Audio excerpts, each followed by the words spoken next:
என்னை பொறுத்த வரைக்கும் வந்து மறுபடியும் திமுக வந்தால் நல்லாயிருக்கும். ஸ்டாலினே ஆட்சி அமைச்சா நல்லாயிருக்கும்னு நான் நினைக்கிறேன். அண்ணன் எடப்பாடியார் வந்தால் நல்லாயிருக்கும். அவர் கண்டிப்பாக வருவார். உங்களுடைய கருத்து? எடப்பாடி வந்தால் நல்லாயிருக்கும். ஊழல் ஆட்சி ஒழியணும்.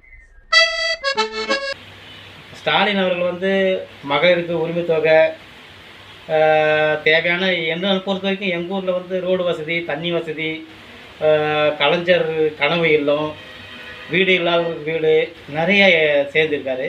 மறுபடியும் திமுக வந்ததுன்னா நல்லா இருக்கும்னு என்னுடைய கருத்து. ஊழல் இல்லாத ஆட்சியாக இருந்தால் நல்லாயிருக்கும். இப்போ மாறி மாறி இப்போ இத்தனை வருஷம் ஆண்டு காலத்தில் வந்து இத்தனை கோடி கடன் வாங்கினாங்க. ஒரே 5 ஆண்டுல இவ்வளோ கடன் வாங்கிட்டுங்க. அதான் மாற்று ஆட்சி வந்து எடப்பாடி வந்தால் நல்லா இருக்குன்னு என்னுடைய கருத்து. அது ஏன்னு பார்த்தீங்கன்னா, எடப்பாடி அவர்கள் வந்து போன முறையில் வந்து பிஜேபி கூட இருந்து கூட மறுபடியும் அவங்க விட்டு வந்துட்டு மறுபடியும் அவங்க கூட கூட்டணி வச்சுருக்காரு. அப்படி அவங்க ஆட்சிக்கு வந்தால் அது அவங்களுடைய கண்ட்ரோலில் தான் இருக்கும். மத்திய கருத்து, உழைப்பாளர்களுடைய கருத்து, ஏழைகளுடைய கருத்து, இதுதான் நான் நினைக்கிறேன். உயர்ந்து போயிருக்கு. அதனால் தமிழக மக்கள் நிறைய ஏமாற்றத்தை சந்தித்து இப்போ மாற்றத்தை எதிர்பார்க்குறாங்க. அதனால் வேண்டி இப்போ என்டிஏ கூட்டணியில் வந்து நல்ல வலுவான கூட்டணி அமைந்துக்கிட்டு தான் எல்லாமே தமிழக மக்கள் பேசிக்கிறாங்க. அதனால் வேண்டி